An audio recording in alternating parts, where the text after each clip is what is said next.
Michael Jordan, Kobe Bryant, and LeBron James. Those guys are some of the few players that are the greatest to ever play the game of basketball. These three players are very similar. They're great leaders, they're champions, and they can also hoop. But there is a big difference in these three. As great as Kobe and MJ were, they didn't have a son to pass the crown down to. Their legacy will live on for many years to come, but it's their legacy. After them, there's no one really else to talk about with the family. On the other hand, for LeBron, it's very different. He has a son, LeBron James Jr., but we call him Bronny. When you're the son of LeBron, who's one of the greatest players ever and also one of the most scrutinized players ever, there's a lot that comes with it. Whether you like it or not, if you're the son of LeBron James, people are going to try to compare you to him and say and question if you're up next. Growing up, LeBron's son was always a good player, but everybody thought it was just hype because it's LeBron's son. Even if he has a bad game, social media and YouTube mixtape companies are gonna hype him up and say he had a great game. So for the longest, people really didn't know what to make about Bronny. Is he actually a good hooper, or are people saying he can hoop because he's LeBron's son? I would say it was split about 70-30. 30% really believed in him, and then the other 70 were kind of optimistic. And in today's video, I'm here to tell you about the time and the day and the game where Bronny took over and inherited the throne from his father. We're also on the road to 100K, so if you're new to the channel and you like basketball content or anything like this, what are you doing? Join the family. Hit that subscribe button and leave a like for more. Now without further ado, let's get into it. First things first, I already know some people are going to be like, yo, what are you talking about? LeBron's still playing. How could he hear the throne from his father? The throne, the crown, whatever you want to call it, LeBron goes by King James. I understand most people think only one person can wear that crown at a time, but I don't see the problem with LeBron passing it down before he does retire. If you want to be technical about it, yes, LeBron still has the crown and he's still the king of the throne, but he's not going to be there forever. And if you don't know already, LeBron is a big time family person and he's always saying hashtag James Gang. I think it's safe to say that LeBron's in the later part of his career. I think he's got at least 5 to 6 more years in him, but it's coming to an end. We're accustomed to believe that the crown can only be passed down when somebody steps down from the throne, but in this day and in this game, I think this is the moment where Bronny took it over. To get into this story, we gotta throw it all the way back to over a year ago. This is when a young Bronny James, only in 9th grade, was playing for his varsity team. This team was absolutely stacked. They had 4 and 5 stars left and right. Even though Bronny was a great player and a good player, he was coming off the bench. I don't think we give Bronny enough credit for handling that so well. Most 5-star recruits would have a terrible attitude about coming off the bench because they feel like they're the best out there. I guess Bronny gets that from LeBron. He's a great teammate and everyone wants to play with him, so it didn't affect nothing. For the entire season, he came off the bench and he would give them a spark. He only averaged 5 to 6 points per game, but don't let that fool you. The Sierra Canyon team that year was good enough to probably beat some college teams. It was so difficult for the coach just to find playing time for Bronny. Going into roughly the 4th or 5th game of the year, they had a game that was televised on national TV and on ESPN against no other than LeBron's old high school. Yes, that's right, Sierra Canyon faced off against St. Vincent St. Mary. This was big for so many reasons, I can't even go over all of them. Reason number 1, you got a team from Ohio playing a team from California in high school basketball. You don't see that every day. 2, the Sierra Canyon team was legendary, and this St. Vincent St. Mary team was also pretty solid. They was undefeated going into the matchup. And then 3, that's LeBron's old high school, and now that high school is playing his son's new high school. How crazy and ironic is that? Did they set it up that way? Probably, but still, I can't get over that. What makes this story even better as we get into it is that LeBron actually had the opportunity to show up to this game. The game took place in Columbus, Ohio, and it was a battle and brawl from the start to the end. Unfortunately, due to copyright reasons, I cannot post the video up on the screen because ESPN owns it. That doesn't mean we're not going to talk about this game though, so I'm still going to try to make it as best as possible. As hyped up and suspenseful as I tried to make it seem with Bronny playing his dad's old high school, it wasn't supposed to be that great of a game in that aspect. It would have been completely different if it was Bronny's junior or senior season, he was the star player, and all eyes were on him. But however, that wasn't the case at all.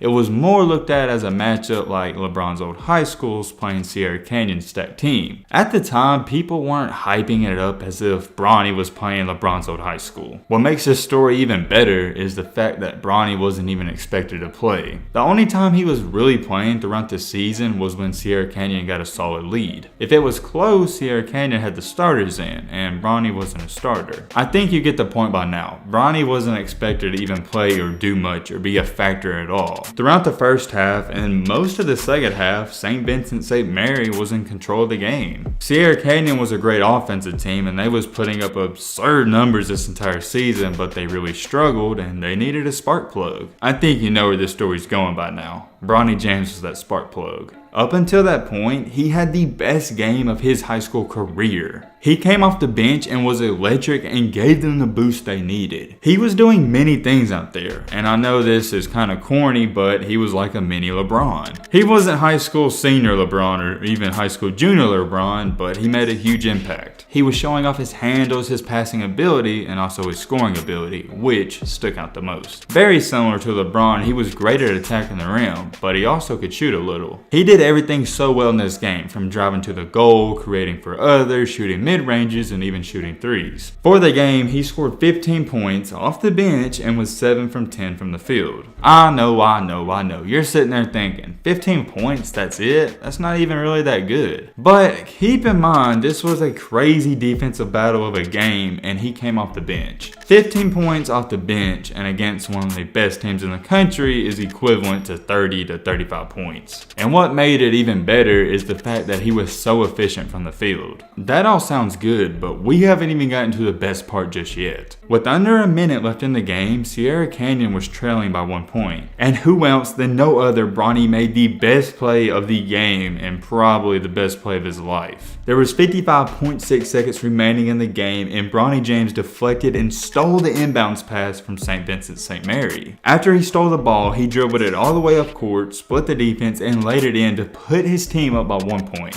When St. Vincent got the ball back, they got fouled and they wound up shooting a free throw to tie the game, but there was a lane violation, so they lost the game. Therefore, LeBron James Jr. made the game-winning basket in a huge game that he wasn't even supposed to be a factor in. Hitting a game winner in any game you play is just crazy and phenomenal, but to do it in these circumstances is legendary. And yes, I think legendary is the only word that suits this. A huge matchup from a team in California and Ohio, and then it's between LeBron's old high school and his son's current school. Then to top things off and put the cherry on it, it wasn't even supposed to happen because Bronny was only a freshman. What made this moment even better, and I wish I could show it but I can't, but LeBron was jumping up and down and screaming when Bronny did that. The more I talk about it, the more legendary and the more chills I get from it, because to top that off, if it couldn't get any better, to put the cherry on it, LeBron shouldn't have even been there either. He's in the NBA, he doesn't have time to come to his games, but he had time that day. This was actually the first game that he ever got to see his son play for his high school team, and LeBron quote unquote said it meant the world to him. He also posted a great and touching message on Instagram, so let's look at that. Last night was such a surreal feeling for me. Watching my son play in our home state versus my alma mater, St. Vincent St. Mary, who's still being coached by my mentor, father figure, guy who coached and helped me throughout my childhood, both on and off the floor, Coach Drew Joyce II. In front of my family, blah, blah, blah, blah, that I grew up with, for Bronny to play the best game of his young high school career so far, make the biggest play of the game, and to walk away winning MVP, and to see his family is a storybook moment. Can't even lie, I was nervous as heck for him, but dang, he was poised in control. What an unbelievable night. Thank you, the man above. Obviously, from that quote, I kind of skipped around because I didn't want to read all of it. I almost forgot to mention that Bronny James was the MVP of that game. After the game, LeBron had an interview and someone asked him what advice he gives them, and here's what he said. Quote unquote, play hard, have fun, be a great teammate, and everything else will take care of itself. I know there's still going to be some doubters and non-believers and people saying, so what, he had one good game. Here's what I have to say about that, and please hear me out and listen, because it may just just change your mind. Going into that game and going into that season, people were looking for every reason not to buy into the hype. Oh, he's just tall, he's only athletic, he can't shoot, mentally he's not ready, and he's just LeBron's son. He's really not that good. The list goes on and on. People were saying so many bad things about Bronny, it's insane. But ever since that pivotal moment, and yes, that's right, I said pivotal moment in his basketball career,